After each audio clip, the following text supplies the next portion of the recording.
Hello, and welcome to the Pipeline, or should I say Pipe Live, because we are live today, everyone. I'm your host, not Jake Steinberg, Andre Seegers, alongside, of course, Joey, Tris, and Tom. I went totally out of order on that, but you guys can figure it out. We got the labels there.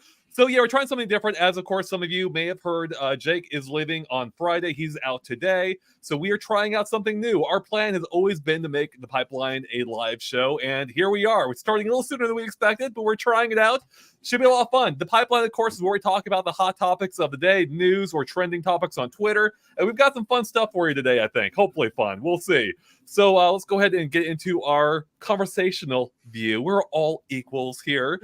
And let's start off with, how is everyone doing today? Are you guys all feeling good? How are you feeling, chat? Tris, how are you doing today? I'm doing pretty well. I'm very curious about some of these new topics we got going on. Same here. Yeah, I'm doing great. Very, very excited to get this live show going. This Pipe Live. It's going to be very exciting. Live. I can tell everyone's in the chat very excited for it, especially Satirical Toucan saying hi to every single one of us. And Super Aiden's here. Thank you all for joining us. Very kind of them. All right. Tom, how are you doing? Doing well. There's no snow anymore, so that's always nice. You could say there's snow. No? Oh, It's a close one. This is what you get. You get the live terrible puns, everyone. So, in case you don't know, Pipeline has and will, for now, continue to be every Monday, Wednesday, and Friday, possibly around 1 p.m. Pacific time. We'll see if this time works out for everyone or not. But let's head into our first news story of the day, and that is the fact that Nintendo announced last night the official end release date for 3DS and Wii U Online, the Nintendo Network, as I think it was called. So it is ending on April 8th. That is the last day they can play your your Wii U and 3DS games online, including Splatoon 1, the original Mario Kart 8, Mario Maker. Even though it's largely already been turned off, you can still download levels. You won't be able to after this point. So we knew this was coming. And Nintendo announced a few months ago that this was going to happen, but we now have the final official end date. How are we feeling about this, Joey? You've done a lot of Wii U coverage for us. What are you feeling right now? I can't talk about it. It's too hard. This is the day after my birthday, so this is like an even bigger sting. I mean, wow. I'm partly joking. I don't play Wii U 3DS online like right now, so like I think I'm just bummed because the Nintendo's cutting support for these systems so soon. It's just the fact that you can still download, like you could still use PS3 online, PS Vita online. All these older consoles still have their online functionalities. Even their eShops are open still. So it's just kind of like, why so soon, Nintendo? I can kind of understand the Wii U because the Wii U was a flop. The 3DS was not a flop. It was a very successful system. So like, why now? I don't get it. Especially with the 3DS. It's kind of what makes me sad about it, because there's still a bunch of like really good 3DS games that every now and then I would like to boot up. And I mean, let's be real, Smash 3DS is underrated. Yeah, it's good online. To be honest, I'm gonna miss that. Like, I really am.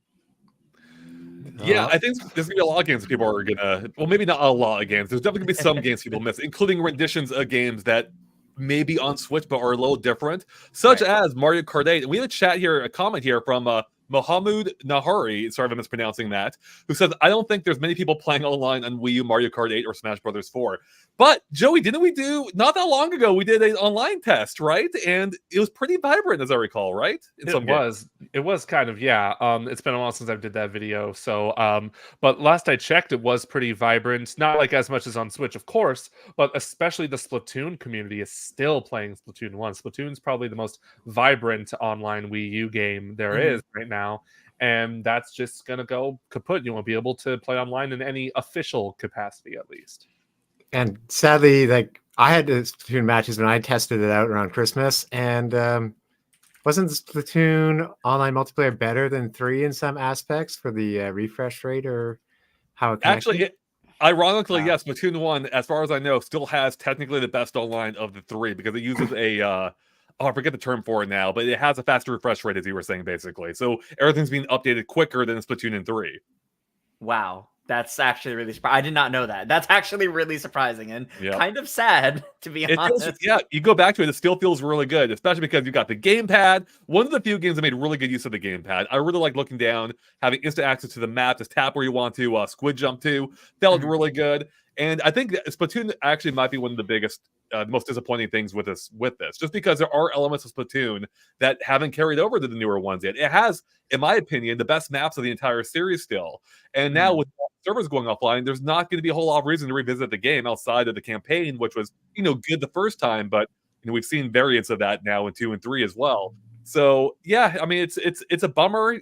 At the same time, though, I'll be honest, I don't go back to the Wii U that often, but I like having the option, and not having the option now does kind of stink. And it makes me wonder, could it be because we have, because the Switch 2 is coming down the line, and this would then make it a 2-generation old system. Maybe that's the cutoff point. That might be why, Joey, they're doing it now.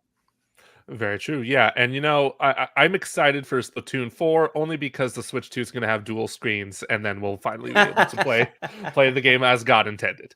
Exactly. Andre, yes. Real quick, do you want to run a poll for our viewers to see if they're still playing Wii U or 3DS Online? If you don't mind entertaining them, Tom, while I type in the poll. Yeah, it's something. It's almost like Windows. They stopped doing updates 2 versions back at the same time, and it's 10 years, but 2 different systems. It's for preservation. We might talk about this later, but there is a group of individuals working on this, so you can still use it with the Pretendo network. It's not open to the public yet, so there will kind of be an option later, but. At least Nintendo gave us tons of notice for the Wii U dying. There's so many thumbnail options, for instance, right now for great. It's kind of ridiculous. I'm pretty sure we pioneered the idea of the Wii U gamepad being a tombstone. We've been doing this long before it was popular, years and years ago. When Nintendo, there was something that they killed off about the service a long time ago. I forget what it was, but we were the pioneers of the Wii U gamepad as a tombstone. Everyone else was ripping off us. But yeah, Tom, you brought up a really good point though about the fact that not all hope is lost. Because we do have the Pretendo network. I have their Twitter account up right now. They actually reached out to me earlier today asking if we'd be interested in talking with them more about their service. And their goal is to basically replicate Nintendo servers. So you can keep playing Wii U and 3DS games online through their servers instead. So there may still be hope for playing these games online. And they now have an end date goal in mind, of course, being April 8th now. So they're hoping to be up and running by then. That would be really nice. If it manages to work out and they manage to get it up and running by then, that would actually be really great. It would be. Looking at the poll, though, surprisingly, I think it's surprising, 24% of the 50 people or so who voted so far are saying they still play Wii U online. They still do. That's a pretty big number. It is. It is. It's higher than I can count. All right, let's go move on to the next news story of the day. And that is the fact that as while they're busy killing off the Wii U and 3DS, they also are adding new life to Smash Brothers Ultimate in the form of more spirits. This time with spirits coming from Hades. Can you believe that? Hades, the popular indie game, is getting spirits here, along with 13th Sentinels, I believe it's called. Is that right? 13th Sentinels. 15? Some 13. number? 1-3. 1-3. Okay, there we go. And then is that Jake's favorite baseball game there? Yes. I think it is. So even more reason now to be happy. Is this going to bring us back to Smash if you're not already still playing it? I was not someone who was actively collecting every spirit. If I boot up Smash, it's like to play with friends. But I do love the fact that they are still going back and adding more representation in some fashion. Like, the spirits are more ways that these different series, get some sort of representation in Smash. And it's really surprising that they're actually still going back and adding more. Yeah. When they announced this news, a few weeks ago now, I'm like, okay, I thought they were done with Smash, but I guess not. And it does make me wonder, in a meta sense, are they ramping up to something? Like, why? Like, why did they come back to Smash? Are they preparing something here? Is Sakurai back on the job? We know that Sakurai's winding down the YouTube channel. Probably a reason for that, right? So is he back at work on Smash Brothers? I mean, he's got to be, right? Or something. Like, a part of me hopes it's not Smash Bros. And it's something different. Like give the man a break from Smash Bros. Even though like he sees Smash Bros. As his baby and that he can't separate himself from. So I understand that too. But yeah, I'm not sure what's going on here. Real quick too, it's Bandai Namco made those two teams to make games for Nintendo, or Yeah. making a 2D and a 3D game. But the devil's advocate to this is, are these spirits just a way to keep us entertained, keep giving us content until the next system is there, to make sure we aren't like forgetting about things? Nintendo trying to encourage us to play games that are available right now so we don't complain about any drought. I mean, does this fill that drought though, right? I don't know. I could be out of step with the Smash community myself. I see this, I'm like, cool, neat to have Hades there. I'm not going to go back for it, you know? I'm not going to touch his spirits at all. I don't really care. Like, it's neat that they're there, but at the end of the day, they're like just PNGs being added to Smash. And how exciting is that really? Mm. I mean, you get like a really cool fight against them, but that's true. That's like about it. Those are, I guess that I do appreciate, like on a development level, like how clever some of the spirit fights are, where how they try to embrace this, you know, literally the spirit of these characters by way of another character, by adjusting the attributes so that it matches up with the spirit. It's a weird system. It's a very weird system. Pretty clever at the same time, though. One thing that one of our commenters, Callan, I believe, 114 says, when I heard Hades was coming to Smash, I immediately thought Kid Icarus, but I think he's already in there as a spirit. And I believe he is. And yeah, I believe that Hades is in there as a spirit. But what I thought was funny is that, as I tweeted out, that literally they announced this news on the same day that they're killing the platform that Hades from Kid Icarus is on. So... Yeah. I just thought that was a little ironic. I just want everyone to know that the character you see is not Hades. It's Zagreus, the main character. I did before the comments come at us. But yeah, I'm sure they would put a Hades spirit in there still, because Hades is a character in that game. But yeah, it's funny because I'm actually playing Hades like right now, not right this second, but like right now, and it's frustrating the ever-living hell out of me because it's so hard. But yeah, the timing of this is unreal. But you know, we do have Hades 2 coming out this year, so the timing is also perfect. That's a good point. I wonder, it makes me wonder, how did this collabs work? Like, did the Hades company have to pay anything to get into the game? Is it just a free thing Nintendo offers to some developers? Like, how does that process work, you know? Behind the scenes, I'm sure there's a lot of meetings and emails for every small decision like that. Oh, 100%, definitely. So many emails. Like, how much effort, like, is the effort worth it? You know, like, it's got to be a lot of work. Whenever you work with an outside company, you know, you're gonna have the lawyers looking at the paperwork, I'm sure, you know, it's a whole process. But yeah. All right, let's go move on to the next story now, being the fact that we are getting Zelda and Splatoon 3 concerts from Nintendo on, what day is it, Tris? The Zelda concert is right on February 9th, and the Splatoon concert's on February 10th.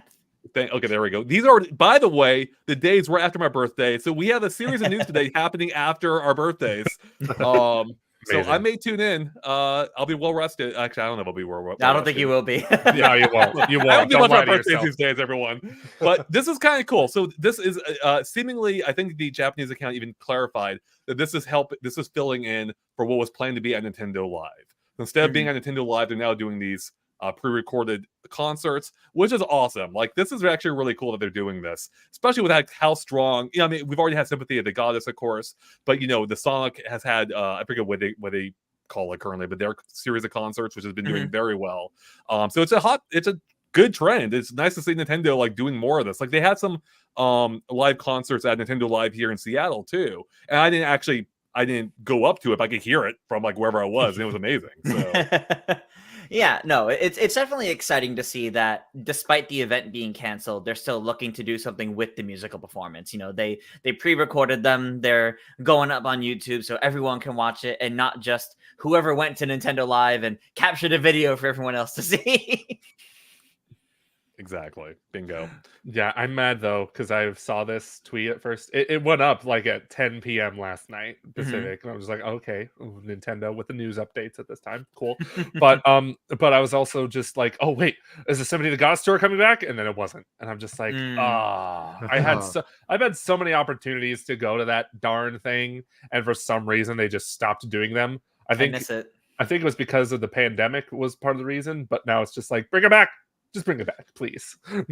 Yeah, I think I went to one. I'm pretty sure they've been doing this, they've been doing that for a long time now, right? Yeah. Since Skyward Sword. So I went to one of the earliest ones when it came to my area. I think maybe somewhere in the Bay Area. I forget even where it was now. Mhm. Yeah, it was amazing seeing that in person. I'd already been a big fan of Video Games Live, though I think that's long since gone now. And the Sympathy of the Goddess was a great like fill-in or addition to it. So Mhm.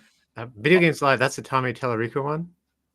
yes, and Yeah, I went to that one when I was in Vancouver. It was he's been up to amazing. some things in recent years. So Very let's good. continue on Hurry. to our next news story, also involving to a degree audio things, but we just got a new trailer yesterday for Princess Peach Showtime, showcasing the ninja and cowgirl costumes, both of which you could see elements of before, but now we actually see Peach fully dressed up, seeing how the gameplay works. Triss, I think you're a big Peach fan, right? What are you what are you thinking so far about this trailer? It's honestly, it's looking fun. Like the game itself is looking fun, and I'm excited to see what other abilities are hiding here. Although I will say, like the trailer itself lacked like punch to me. Like something about the trailer was There was punching in there, Triss. I thought punching. There was punching in there, but like something about the trailer, it wasn't hitting right. But then I went to the Japanese website. There was hitting too, Triss. I definitely saw hitting. Everybody stop. It's the metaphorical punch. Yes, Andre, yes, the metaphorical punch. But the clips they had on the Japanese website were much more engaging than I think, at least, than what they actually used in the trailer. So while initially from the trailer I was like, okay, I'm a little worried if this is what you're choosing to show off. Like, is this all there is? But then the extended clips actually made me feel better about it. And I am honestly looking forward to trying out these different abilities and seeing what else Peach can do. Because I'd be surprised if it was only these, I think, 6 abilities now. Triss, I'm 100% on board with you for saying that trailer. It just didn't have flow for me. Yeah. The music changed, so you'd be like, "Oh, settling in," like, "What?" And then like brought into a new one, like, "What?" And like another one. So it didn't smush it. Like normally, a trailer is like one music track, and then maybe like some crescendo or some difference at the end. This one is just like 2 sudden cuts. It's like scrolling through on TikTok or something. Yeah. A bunch of things. I don't know.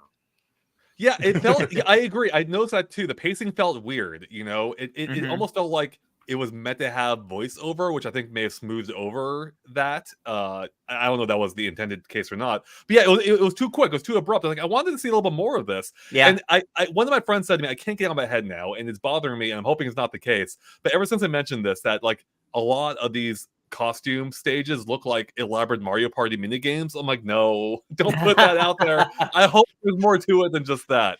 But I am liking what I'm seeing. Like Princess Peach especially looks really good.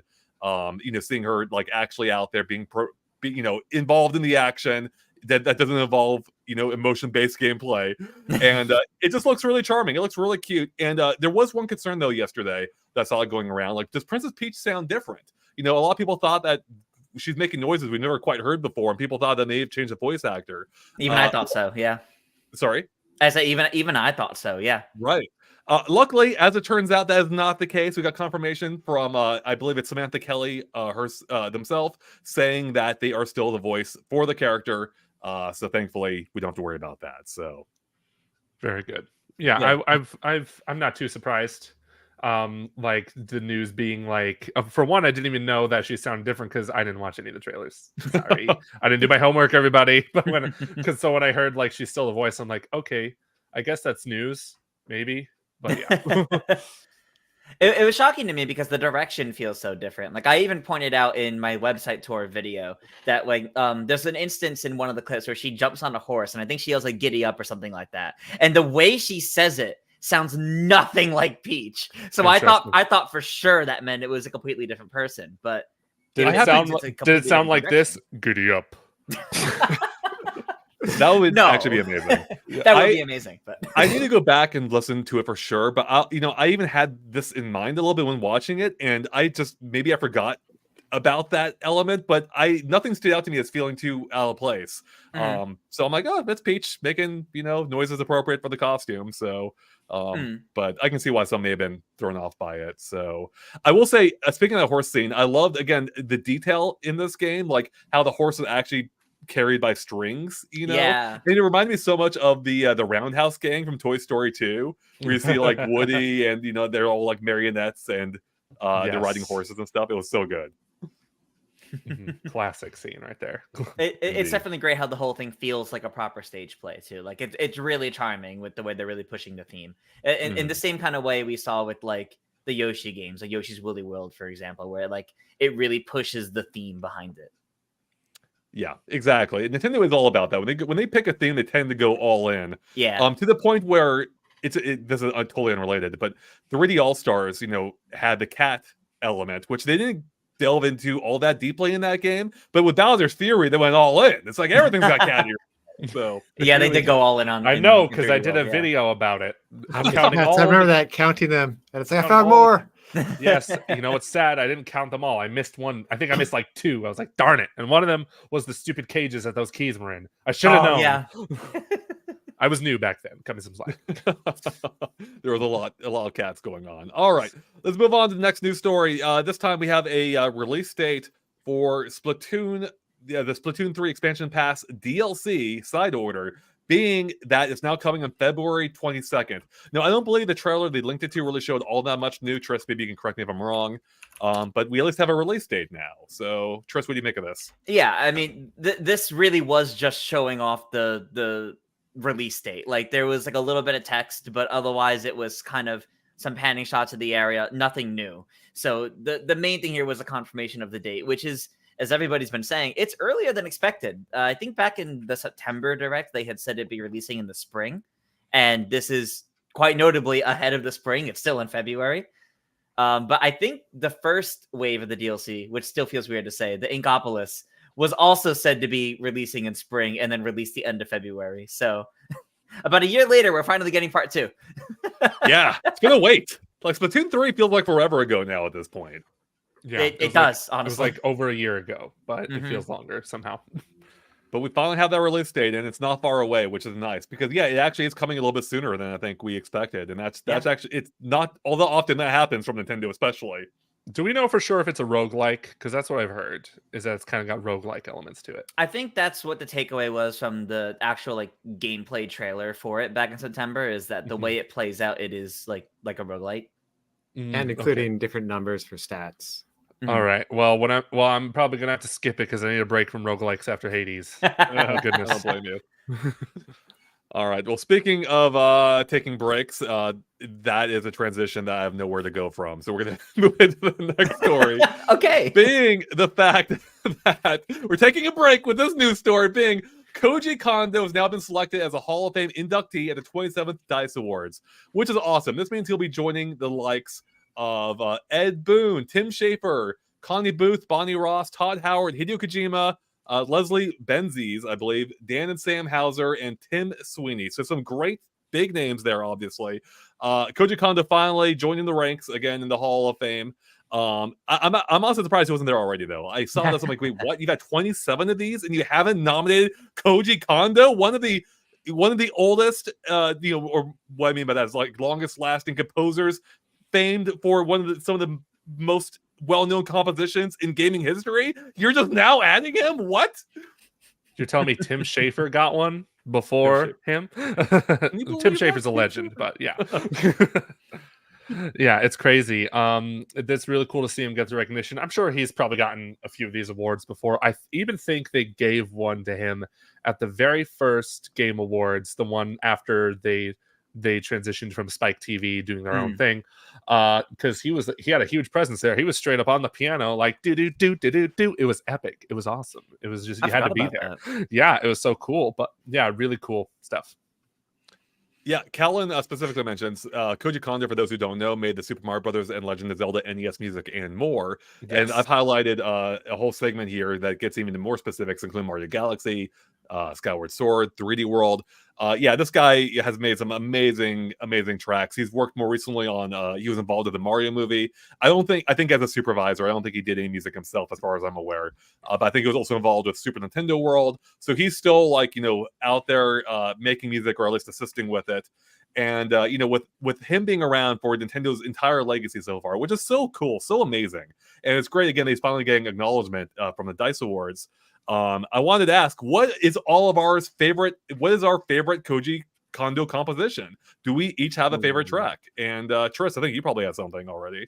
I do. It took me a while to really come up with one because there's so much good music from him, but it has to be the Comet Observatory theme from Mario Galaxy. I Ooh, that's a love good that one. theme so much.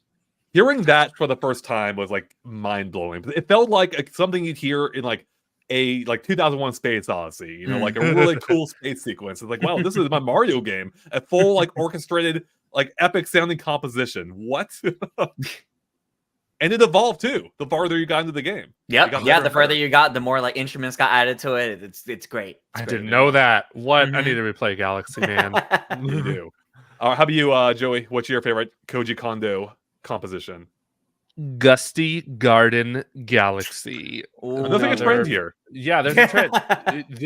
I'm gonna say it. Like Mario Galaxy soundtrack is his magnum opus, like just straight up. He composed it with another composer, Mahito Yokota. So I was gonna say before Gusty Garden Galaxy that that my favorite one was actually the Luma theme, which played during Rosalina's storybook. Like try playing that without crying. You can't. It's just impossible. But apparently, but I don't know for sure if that was his composition or if it was Mahito Yokota's. So I just went with Gusty Garden Galaxy because I'm pretty sure it's certain that it was either him or it was a combination of the two.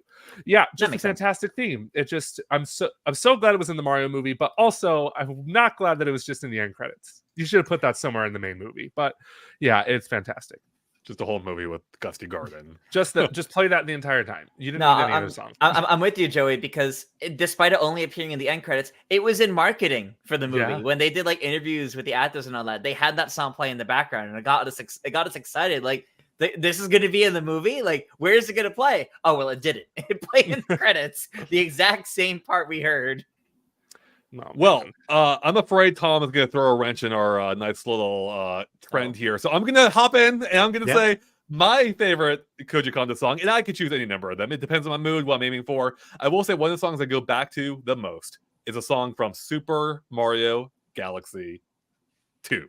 Being the Starship Mario theme. I love that theme. It is so happy, especially with with it also being a hub world like the observatory. Yep. It gets music added to it or instruments added to it over time as well. And it's just such a happy chipper tune. If I'm ever feeling down, I can put that track on. I'm feeling better at least. And it's such a great track. I love it so much, and I can't get enough of it. All right, Tom. Throw a wrench into things. What's your favorite Koji Kondo song? I'll admit, Galaxy did come to mind when you were throwing this question out there, but also Ocarina of Time and earlier Mario games. So I was torn, but I'm going with Athletic. Just the burst of energy to like start off a Mario level and like run through it. I love that so much. Wait, which Athletic? There's a lot of Athletics. I'm going with the Mario 3 one because that's like my first Mario that I was given for Christmas, and just to start that off and just the sheer energy to like want to run through a level. I love it so much. Is that your power song when you go on your marathons, Tom?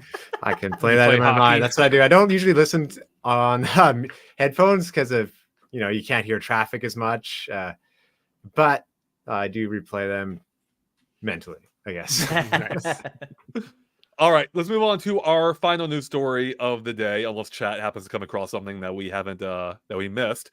But for right now, our final news story is Palworld related. Once again, a popular topic, not just in Pipeline, but literally everywhere on the internet right now. So apparently, as of today, IGN is reporting that Palworld has sold over 7 million copies in 5 days. This is absurd. This is absurd. This is already like a quarter of the way to like the most recent Pokemon titles. This is an insane amount of copies for a game that didn't quite come out of nowhere, but basically did. What do we think of this? Like Joey, or actually Tom, what do you make of this of Palworld's success so far? This is kind of the min-max of video games when something just captures the attention of everyone. It's like whoop, and there was an indie game a while ago where it was just a squirrel with a gun demo, and that was like a super popular tweet. Yeah, this is hilarious. It's like, is that the solution to anything? Just add a gun to a video game character. We know the real solution is adding a grappling hook. Like grappling, I love the grappling hook solution. But Palworld is just different Pokemon option people like. We know how popular Pokemon is in general, but I didn't see it coming like this. This is nuts. Yeah. The numbers being this big is not something I ever expected from something that I admittedly only really heard about like in the few weeks leading up to its release. Yeah, but there had been trailers, I think, at the Game Awards before, and I think before that too. Like the game's been known for a while, but I don't think anyone expected to blow it up like this. And I've seen so many takes about this, positive, negative, accusations of it, using AI or ripping off Pokemon models directly. And it's the amount of conversation surrounding this game is almost more interesting than the game itself to a degree. But and I feel like there's so much projection happening too. Like I tweeted out yesterday where like it's like an ink blot test. Like you look at it and you see what you want to see, right? And this game, for whatever reason, has become that like lightning rod right now of the industry, for better or worse. And it's just crazy how much attention it's gotten. And it's so funny too, because he's obviously got a lot of attention from the Pokemon community with a lot of the Pokemon or a lot of the monsters or creatures in this game. Obviously, if not being directly inspired or adhering very closely to the Pokemon aesthetic. At the same time, the core gameplay, from what I understand, isn't even that Pokemon-like. Yeah, you do catch monsters, but it's more like the Ark survival game, I believe it's called, where like, you're building bases and you try and survive in this world. And it's like, man, they really kind of like seem to hit on something here. Like they found something by merging all these disparate elements into a single game that is seemingly really resonating with people. And I don't know if it's gonna be a flash in the pan or not, but at the least right now, I've seen some people be like, I tried it, not for me. But I've seen a lot of others like, I'm having a lot of fun with it. It's a really good game. I haven't tried it myself. I don't know if it's quite my style of game. But what are we thinking from what we've seen? Like, Joey, would you pick this up and try it, do you think? Or does it interest you at all?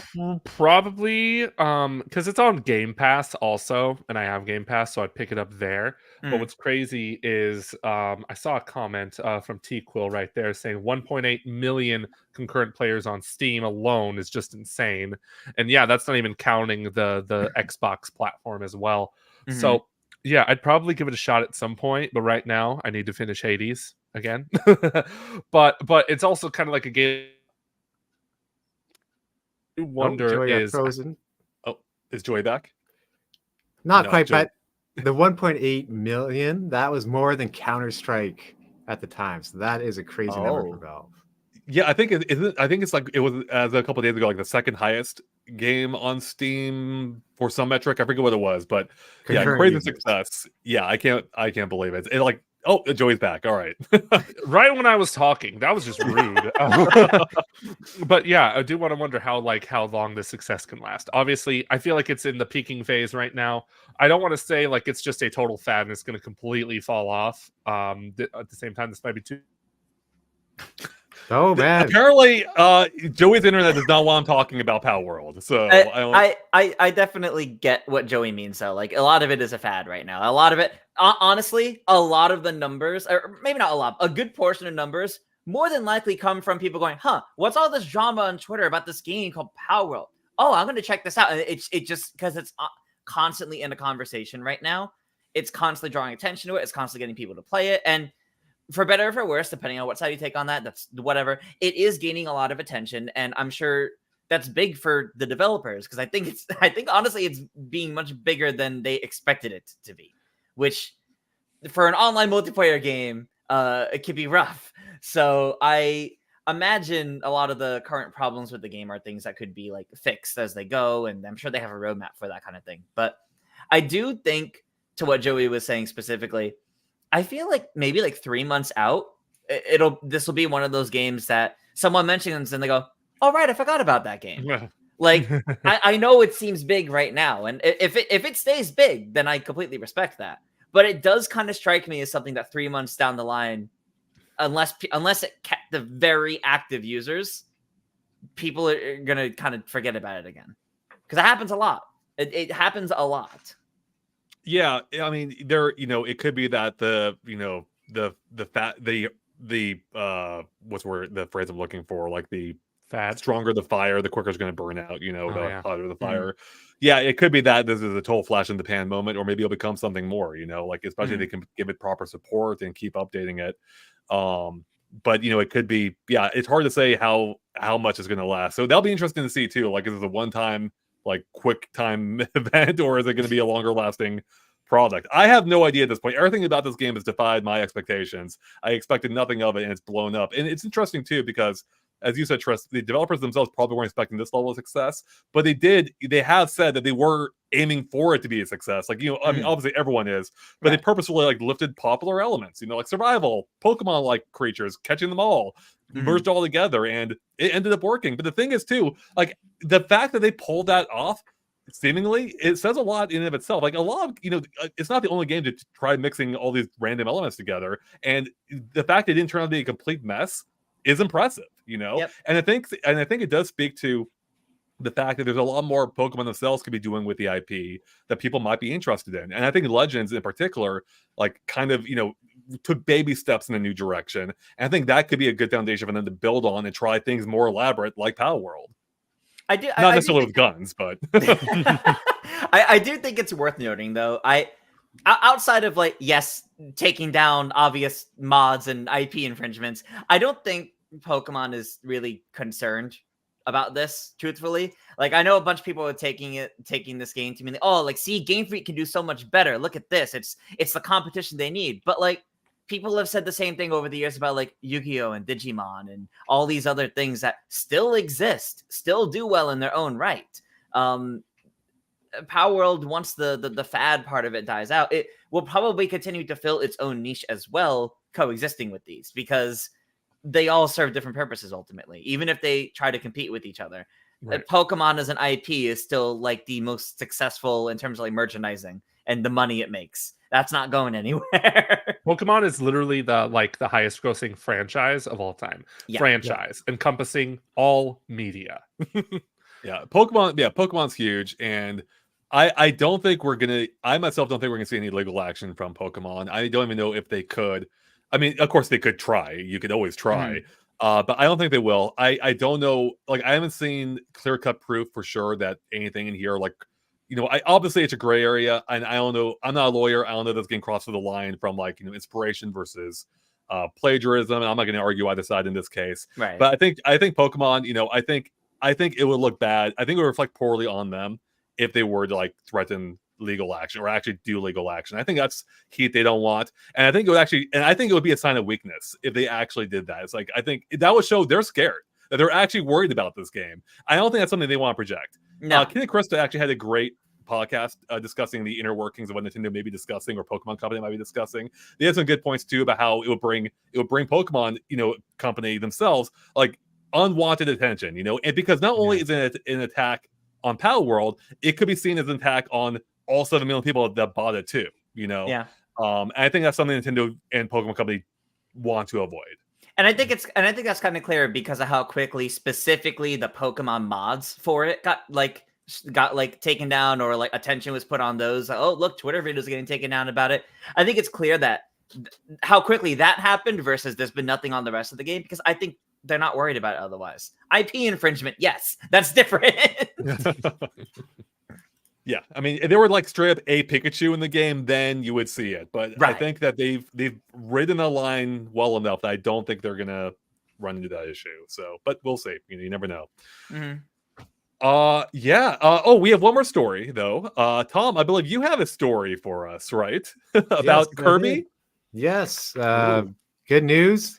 HAL looking to hire multiple employees for the next Kirby game. So they are looking for a whole bunch of roles here. And we would assume at this time, possibly it could be for a next-gen system. The best thing about this, like, let's hope it's a bigger outing. And they've learned all these different techniques. They spent years for trying and failing at different things. For Forgotten Land, they have that framework now. You would assume if they just wanted to, they could build another game on the scale of Forgotten Land in 3D more easily this time around.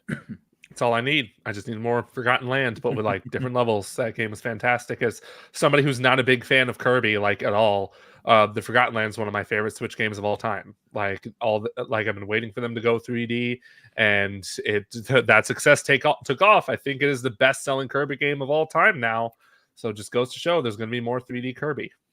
Callan in the chat says Kirby and the Remembered Land. Yes. Exactly. Yeah, there's So your good. sequel. No, but Yeah. it fits the Kirby formula to do that as well. Because Kirby traditionally, you get like a 2D take Kirby Triple Deluxe on 3DS, for example, and then like just a few years later, we had Kirby Planet Robobot, which kind of built off of a lot of the things seen in Triple Deluxe, using the same ideas and taking it further with some extra spins on it. We can easily see that same sort of thing with Forgotten Land. Now that the groundwork is there for what this game is, they can, take this, new levels, a couple new systems, and there you go. Not to say it's that easy, but it's a matter of, like Tom mentioned, like the groundwork is there, the framework is there.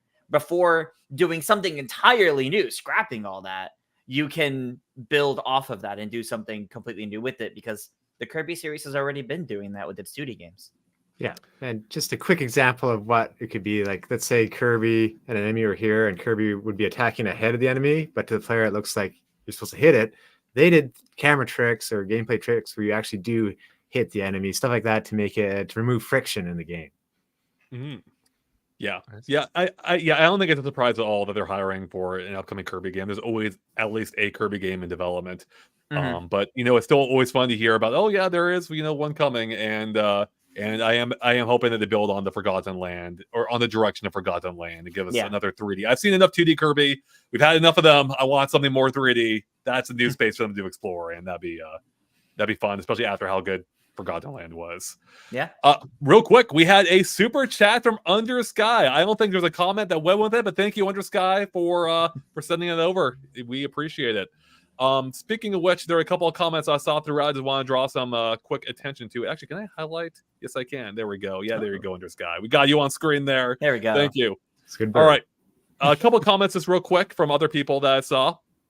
DG asks, what do you think the big Switch 2 feature is going to be?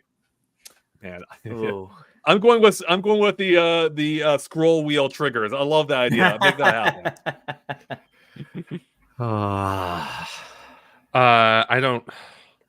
That's probably the. I don't know. I really don't think they're going to change much from the current Switch. Yeah, I really don't. think I think we're going to see it's going to feel more like an iteration of the Switch comparatively. Like the big feature is going to be that it's the Switch but more, as opposed to something entirely completely new. So no big feature, you're saying, really? Like no distinct. Okay. Mm-hmm. Tom, you got anything? I just got to go with fixing up motion controls. That's just what I'm going to do. Joy-Con Plus. This sounds like a very boring system, everyone. Yep, Nintendo is doomed. All right, we got another super chat from Paul Gale Network, friend of the channel. Paul Gale, thank you, Paul, who asks, doing my part to will a Metroid Prime 4 showing. I'm sure Joey's gonna have a lot to say about that tomorrow, I believe, right, Joey? Yeah, tomorrow. All the videos are done. It's just, when are we going to schedule them, Andre? When are we going to do it? Well, can you tease what one of the videos is about? No. I'm just kidding. So you would be terrible at improv. Yes. So no, right? I'm one of them is just giving you a list of games to play while you wait for Metroid Prime 4. And there's a lot of them, very much a lot of them. And the other one's an epic discussion, and I mean epic. So get ready for that. Yeah, a lot of Metroid fans. I think you a lot of Metroid creators involved in this discussion, so it should be a lot of fun. We another comment here from TQuill25. It says, "Why is Diddy Kong Racing creator being, I think, Kevin Bayless, I believe, Yes. I've been seeing the same tweets. Why is the Diddy Kong Racing creator tweeting so much about Diddy Kong Racing? Not mad about it, but got me wondering if something's going on behind the scenes." Yeah, I think part of it's been because I think Kevin's at a show soon, or like doing stuff with like David Wise and things. So I think it's largely just in promotion of that. If it's actually hinting at something greater, I'd love that, but I don't think it is. Yeah, it's like Salamandos was the thing he was doing with David Wise, but also he just does art streams and stuff, and he loves drawing those characters. Yeah. You could argue that since he is doing it, that means it is not happening. If it's like Grant Kirkhope, you get kept under NDA. Grant Kirkhope, when he's doing music for Smash with Banjo, like his son figured it out. He's like, you can't tell your friends or anything. Like, you got to keep it under wraps until the announcement's made. So it would be nice, but probably not, unfortunately. That's not on NSO yet, is it? No. No, we're waiting for that one. It has been announced. Okay. I would love for it to be there. It's an N64 game that holds up, in my opinion, and a better frame rate would make it that much better. Yeah, I have seen like a lot of love for Diddy Kong Racing in general. I think I think part of the reason why it's been trending why Kevin's been talking about it is because it has been trending, like randomly, unrelated to Kevin. So he's been hopping on the trending bandwagon, which sounds way worse than I mean it. But like he's been taking advantage of that, like tweeting out about his time with Diddy Kong Racing, and so I think that's partially why he's been talking about it so much. And I think there's just a lot of love for that game in general. It's been so long now. What? 25 years, I think, since its release. Dang, that's older than me. Yeah, I think even longer. 97. I can't do Yeah, math. it'd be around 97. So Yeah, 25. 25. So 25 years. Yeah, I forget. Did we? I think we did a interview with him last year. You and Jake talked to him, so I think that was 25. Oh, that was it. That was part of for the 25th. Yeah, awesome. So, yeah, I hope it comes to NSL because it's just really good. Yeah. Let's move on to a question I had for y'all based on some of the topics we had earlier with how we had news of Splatoon DLC, Princess Peach, Showtime. A hot topic yesterday on Twitter, probably today still. Does this mean there won't be a Nintendo Direct soon? Why are these Twitter drops? Will there not be a Direct? You can't infer that at all based on what Nintendo announces and non-announces. You just can't. You can't predict when a Nintendo Direct won't be. You can predict when it could be because they're been fairly consistent. But I will say, if we don't get a February Direct, that means something big is coming. That's fair. Now, yeah, like when you really look at it, I mean, we always get a Direct in February, usually early to mid-February, because it's not going to be too close to Pokemon Day. When you look at all the news we've gotten, not even just this week, but last week too, with the Mario vs. Donkey Kong intro, nothing that we've gotten is something that would just be what's in a Direct. All these things are kind of smaller than that, all things considered. The intro to a game, a quick look at 2 power-ups in Peach Showtime, the release date for the DLC for Splatoon, which is a minute-long trailer. And most of these things are shorter than what would actually show up in a Direct and have less content-wise than what would be there. I think this is just them doing a mix between their due diligence of actually marketing what's upcoming over the next few months.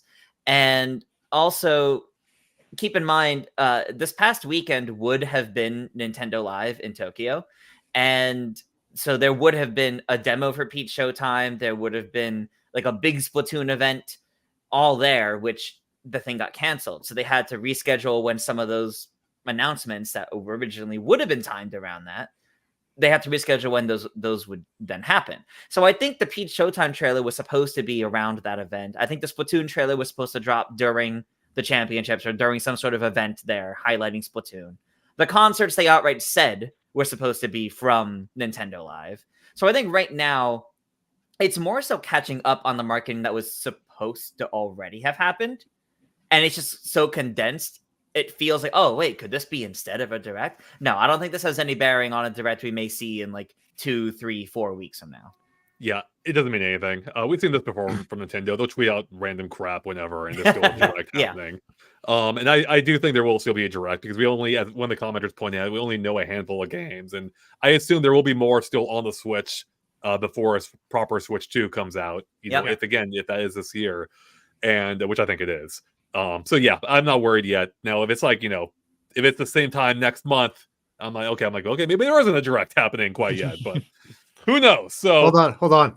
Let's see the wind for the Direct right now. I mean, we were talking about it could be a Direct mini, it could be a smaller one since out of the way. Maybe focus on Princess Peach, Showtime more, and Thousand Year Door during this Direct, along with split that half and half with some new things. Right. And yeah, either way, it's it's good. It's easy to think Nintendo fall back in the same patterns, but they do try new things. There's always a chance, especially in a new console year, to mix things up. Potentially a new console year. They barely showed anything of these announcements anyway. We barely saw more Princess Peach, so there's a lot more they can delve into. We still don't really fully quite understand the flow of the game, so that's more they can get into as well. Mm-hmm. Real quick, I had to draw attention to this comment. Oh no, sorry, not Paul this time. Sorry, Paul. It is the Cinebox saying Pipeline Live. Just call it Pipe Live. Shaking my head. I said that at the very beginning, Cinebox. So you're just calling yourself out for not being here from the start. But yes, I appreciate you because we're on the same wavelength. So, all right. before we wrap it up, everyone, I have one more thing I want to talk about in a segment we are calling Topical Freeze. This is where we're putting pause on the rest of Pipeline to discuss a single topic more in depth. So our Topical Freeze topic of the day is: should the Switch 2 Pro Controller, or sorry, should the Switch Pro Controller come back? You know, being this one, should this work on Switch 2? Because Joey had a feature recently on the channel where he made the case that this is one of the best controllers I think ever made. We all have our Pro Controllers. Let's go. Yeah. Chris has the fanciest, most rarest one. I do. So should it come back? Should we expect this to continue to work? Maybe not just continue to work, but be the main controller again on Switch 2. I don't Joey, know what do if you it think? would be.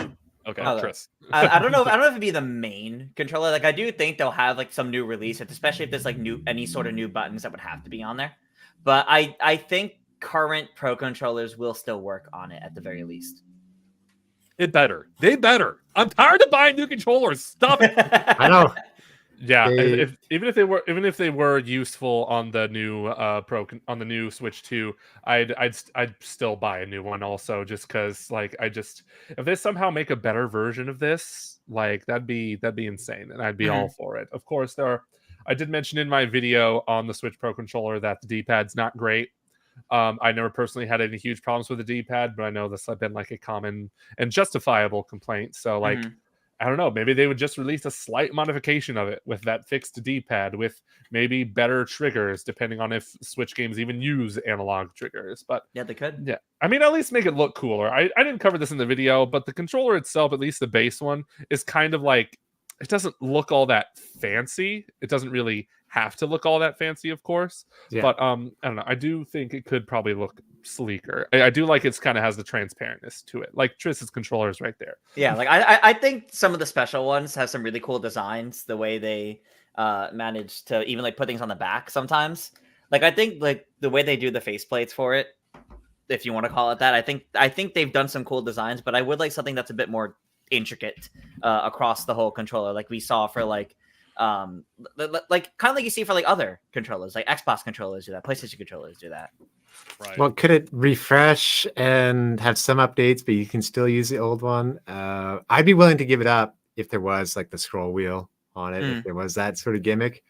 But yeah, mine's still good. It's not wearing out like my old 360 controllers at this point. So if we could reuse it, it'd be great. Understandable new gimmick. Don't have to.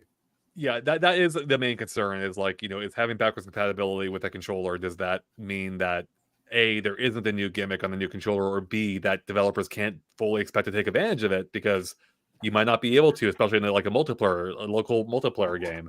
Well, I mean, particularly considering the fact that the Pro controller is probably not going to be a standard controller. You get to buy it as an accessory again, assuming there is a new one.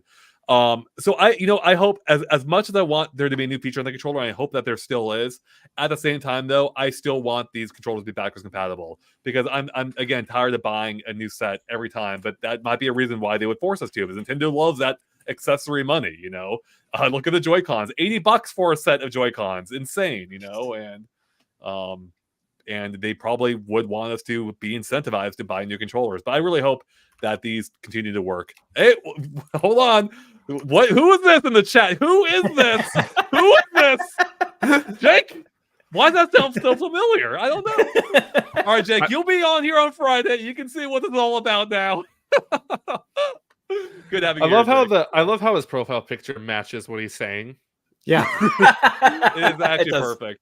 But I feel like almost anything Jake says would match a profile picture. It could be almost anything, and it would add a greater context to it. So yes, Jake, good seeing you here, Jake. We'll talk to you on Friday for your final episode of Pipeline and final day here at the channel.